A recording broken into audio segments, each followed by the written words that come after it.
বিদায় সবসময় কষ্টের হয়, কিছু করার নেই আসলে। যে কোনো বিদায়, একটা ছেলে যখন প্রবাসে যায়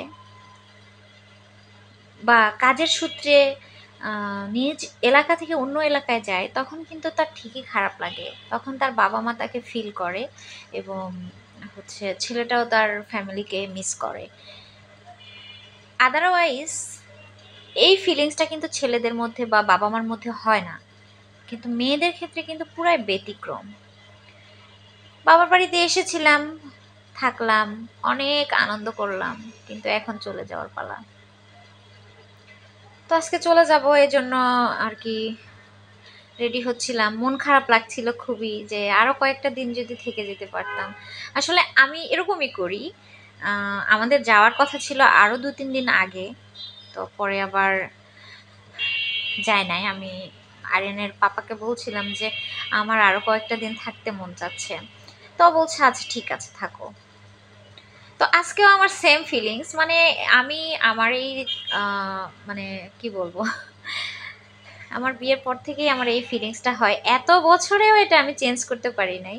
মানে যাওয়ার সময় আমার এতটা কষ্ট লাগে, কিন্তু বাসায় আবার যখন আমি ঢাকাতে চলে যাই, 2-1 দিন একটু খারাপ লাগে, দেন আবার ঠিক হয়ে যায়, এরকম আর থাকে না। কিন্তু যাওয়ার সময় কেন জানি না এরকম হয়। কার কার এরকম ফিলিংস হয় কোন আপুদের, আমি জানি না। তো এই যে গাড়ি রেডি এখন, মানে আব্বা আম্মা তো অনেক কিছুই দিয়ে দেয় যাওয়ার সময়, ফল সবজি এটা সেটা, মানে দেওয়ার কোনো শেষ থাকে না। তো এবার যেহেতু শীত ছিল, খেজুরের গুড় থেকে শুরু করে পিঠা নাড়ু কি কি জানি আম্মু বানাইছে, সবই দিয়ে দিচ্ছে। আর এদিকে এই যে খাবার দাবারও দিয়ে দিচ্ছে, যে বাসায় গিয়ে যাতে খেতে পারি বক্সে করে। আবার এখানেও আমরা খাইলাম। বিশেষ করে আম্মু মাংসটাই বেশি দিয়ে দেয়, গরুর মাংসটা, কারণ অন্য তরকারি আমি নিতে চাই না। আর এই যে দেখেন নাড়ু, বড়ই, আর কত কি, মানে আদা, আলু, মানে আমি বলে শেষ করতে পারবো না কত আইটেমের জিনিস আমাকে দিয়েছে আর কি। মানে 3-4টা বস্তা এরকম হয়ে গেছে। এদিকে আমাদের ল্যাগেজও গোছানো হয়ে গেছে, তারপরে আবার কি যেন একটা বের করার জন্য আরিয়ানের আব্বু ল্যাগেজটা খুলছিল, মেবি আরিয়ানের মোজা বের করার জন্য। তো যাই হোক, আলহামদুলিল্লাহ আমরা মোটামুটি রেডি। এখন এগুলা সব গাড়িতে উঠানো হবে, দেন চলে যাব। আর এই বড়ইগুলা কিন্তু আমার অনেক পছন্দের, আমাদের গাছের বড়ই, টক বড়ই আর কি, গাছ থেকে পেড়ে দিছে।